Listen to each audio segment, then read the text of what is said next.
भाइयों बहनों, क्या इस प्रदेश के अंदर कांग्रेस को, सपा को और बसपा को शासन करने का अवसर नहीं मिला था क्या? और क्या उनकी जिम्मेदारी इस प्रदेश के प्रति नहीं थी? और एक दिल्ली वाले हैं, वो तो दिल्ली से यूपी बिहार वालों को ही भगा दिए थे। आज कह रहे हैं हम ये फ्री देंगे, वो फ्री देंगे। अरे जब अवसर मिला था, जब लॉकडाउन लगा था, सबसे पहले उत्तर प्रदेश के वासियों को, उत्तर प्रदेश के नागरिकों को इन्होंने दिल्ली से भगाने का काम किया था। और भाइयों बहनों, इनको बताने की आवश्यकता है कि दिल्ली संभाल नहीं पाए, छोटी सी दिल्ली संभाल नहीं पाए, यूपी और बिहार के लोगों को दिल्ली से भगा दिए। और जब उत्तर प्रदेश विधानसभा का चुनाव आ रहा है तो उत्तर प्रदेश नजर आ रहा है। पहले भगवान राम को गाली देते थे, लेकिन आज जब लगता है कि अब राम के बगैर नैया पार होने वाली नहीं है, तो अब अयोध्या में राम जन्मभूमि में दर्शन करने भी आ रहे हैं। अच्छी बात है, राम के महत्व को, राम के अस्तित्व को कम से कम उन्होंने स्वीकार तो किया। अन्यथा विपक्षी दलों का कोई नेता ऐसा नहीं जिन लोगों ने 6 दिसंबर 1992 को स्वर्गीय बाबूजी को कोसा न हो, कटघरे में न खड़ा किया हो और पूरी मजबूती के साथ उस समय भी खड़े रहे बाबूजी को। उन्होंने कहा था कि कोई जिम्मेदारी फिक्स होती है तो कल्याण सिंह के ऊपर होनी चाहिए। कल्याण सिंह इस जिम्मेदारी को लेने को तैयार है। यह है दमदार बात। और इसलिए भाइयों बहनों, आज मैं आपसे यही कहने के लिए आया हूं, पूछिए एक बार विपक्षी नेताओं को, प्रदेश के अंदर सर्वाधिक समय तक शासन किया है कांग्रेस ने। अगर प्रदेश में बदहाली है, अव्यवस्था थी, अराजकता थी, गरीबी थी, इसके जिम्मेदार ये लोग हैं। सबसे अधिक समय तक कांग्रेस को शासन करने का अवसर प्राप्त हुआ। उसके बाद समाजवादी पार्टी और फिर बहुजन समाजवादी पार्टी। इन लोगों से पूछा जाना चाहिए कि आखिर उस कालखंड में इन्होंने अगर प्रदेश के हितों के लिए कुछ किया होता, अलीगढ़ के तालों के लिए, हापुड़ के पापड़ के लिए, रामपुर के चाकू के लिए, बरेली की चूड़ी के लिए इन्होंने कुछ किया होता, तो भाइयों बहनों, प्रदेश का नौजवान पलायन करने के लिए मजबूर नहीं होता। हमारी सरकार ने किया, प्रधानमंत्री मोदी जी के मार्गदर्शन में एक जनपद एक उत्पाद, और आज तो अलीगढ़ में डिफेंस कॉरिडोर का भी एक केंद्र स्थापित होकर के वहां तेजी के साथ रोजगार का सृजन भी होगा, आगे भी बढ़ेगा। स्वर्गीय बाबूजी जब मुख्यमंत्री थे, उन्होंने ताला नगरी के रूप में वहां एक व्यापक निवेश करवाया था, अलीगढ़ को पहचान दिलाई थी हार्डवेयर के क्षेत्र में। आज भी अलीगढ़ का कारीगर बहुत अच्छा काम करता है। सपा ने क्या किया, कांग्रेस ने क्या किया, बसपा ने क्या किया, इनसे पूछा जाना चाहिए।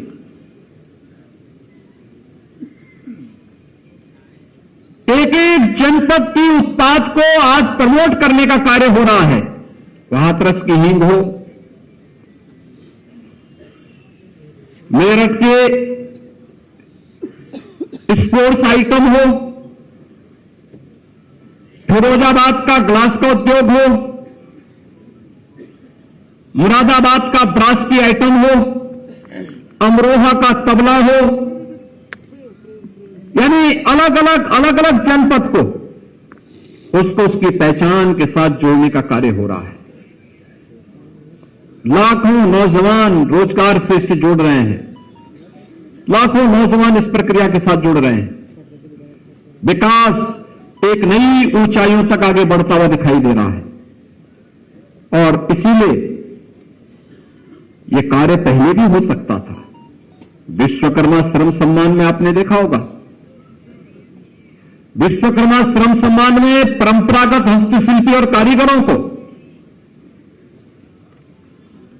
वह लोहार है, राजमिस्त्री है, कारपेंटर है, स्वर्णकार है, हलवाई है, मोची है, धोबी है,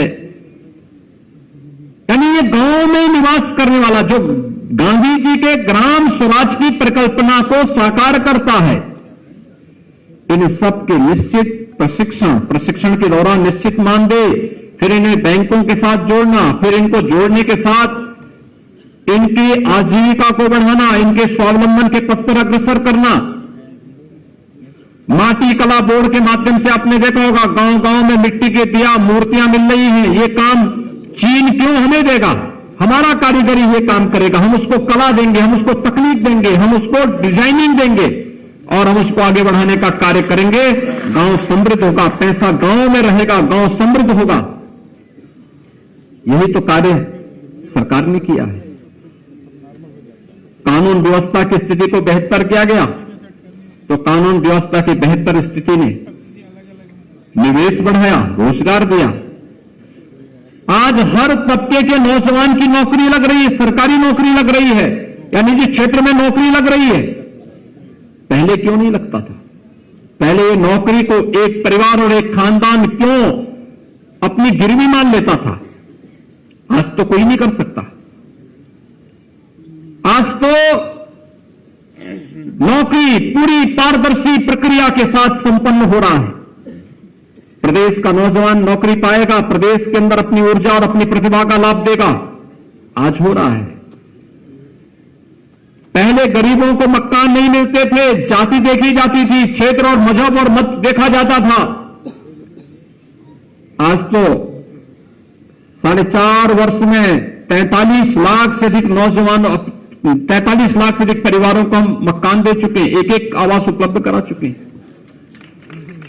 2 करोड़ 61 लाख से अधिक लोगों परिवारों को एक एक शौचालय उपलब्ध करवा चुके हैं। हर ग्राम पंचायत में सामुदायिक शौचालय भी बन रहा है। उस शौचालय की देखभाल करने के लिए गांव की किसी एक महिला को जिम्मेदारी भी दी जा रही है। हर महीने 9,000 रुपए उस महिला को उपलब्ध करवाया जा रहा है। बिजली निःशुल्क कनेक्शन और इंफ्रास्ट्रक्चर को आगे वहां तक बढ़ाने की व्यवस्था हो, या फिर 5 लाख रुपए का आयुष्मान भारत का कार्ड। कोरोना कालखंड में हर गरीब को फ्री में राशन, ये पहले भी दिया जा सकता था। पहले सोच नहीं थी। पहले की सोच केवल अपने व्यक्तिगत परिवार तक सीमित थी, एक खानदान तक सीमित थी। लेकिन आज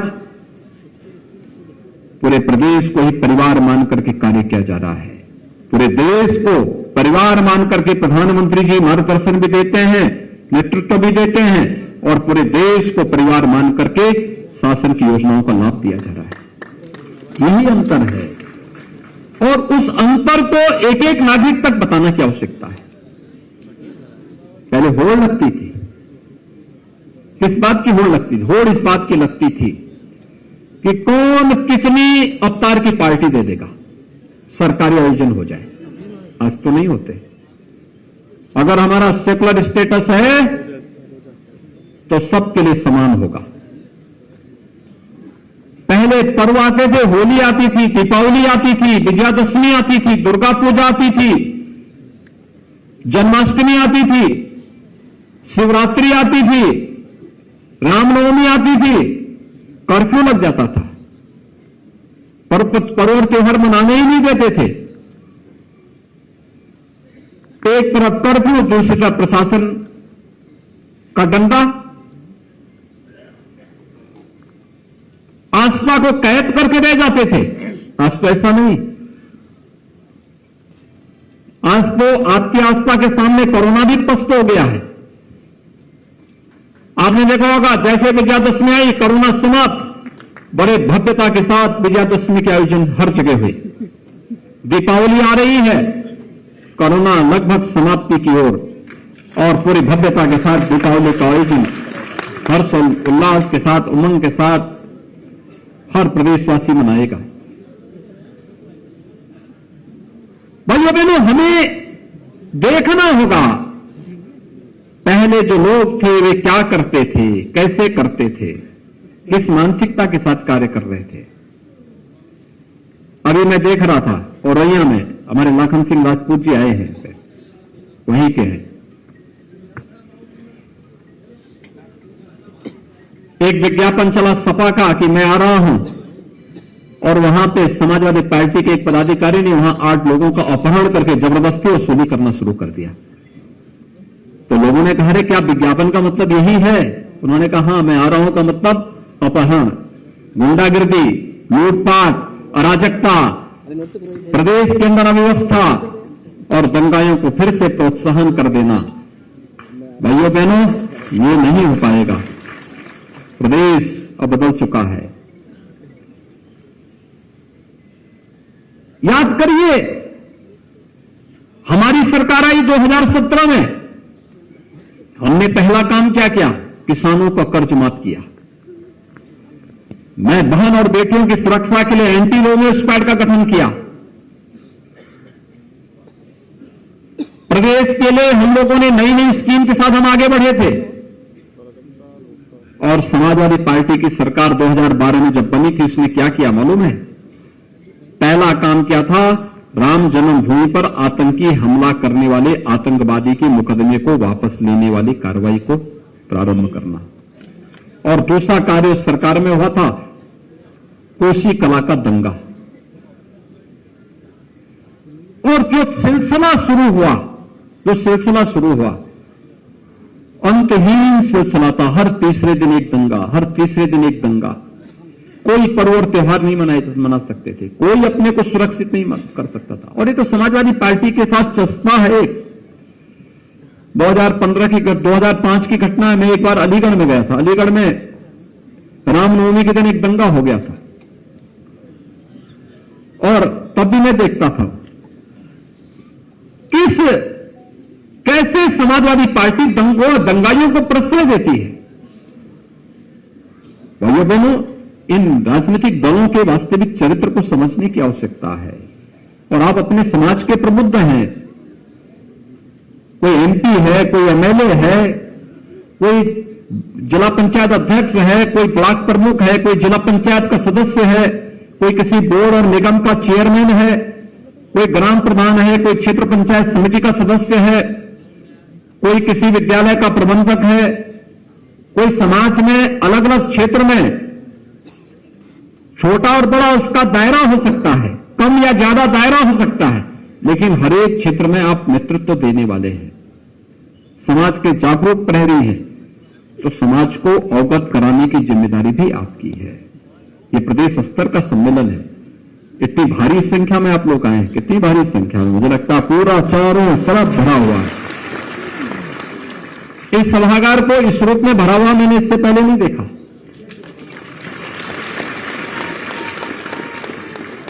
इस रूप में उत्साह देखने को पहले नहीं मिलता था।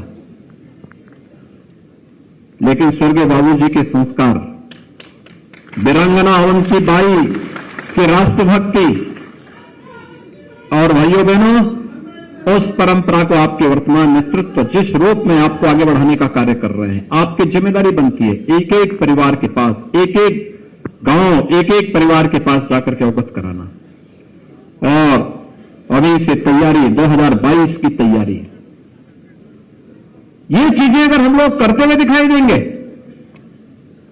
तो समाज का भी, देश का भी और धर्म का भी कल्याण होगा, सबका कल्याण होगा। सब लोग एक अच्छी दिशा में आगे बढ़ेंगे, सुख और समृद्धि की दिशा में आगे बढ़ेंगे। और उस सुख और समृद्धि के मार्ग पर आगे बढ़ने के लिए हम सब प्राणपण से कार्य करेंगे। इस विश्वास के साथ आप सभी, दीपावली के पहले हर व्यक्ति व्यस्त होता है, कोई खरीदारी के लिए, कोई अपने घर की साफ सफाई के लिए, कोई खेती बाड़ी के दृष्टि से व्यस्त रहता है। और आपका समाज तो वैसे भी खेती किसानी पर बहुत ध्यान देता है, बहुत ध्यान देता है। और भाइयों बहनों, समाज की चेतना को जागरूक करने में मातृभूमि की भी रक्षा करता है, मातृभूमि की भी सेवा करता है, और मातृभूमि की सेवा के साथ ही राष्ट्रभक्ति के साथ भी अपने को आगे बढ़ाता है। ये दोनों गुण उसके साथ कूट कूट करके भरे हुए हैं। इसलिए इस सभी व्यस्तताओं के बावजूद आप यहां पर आए हैं। आपका मैं एक बार फिर से अभिनंदन करता हूं, स्वागत करता हूं। आप सबको दीपावली की मंगलमय शुभकामनाएं देते हुए मैं आज के इस सम्मेलन में स्वर्गीय बाबूजी को विनम्र श्रद्धांजलि अर्पित करता हूं।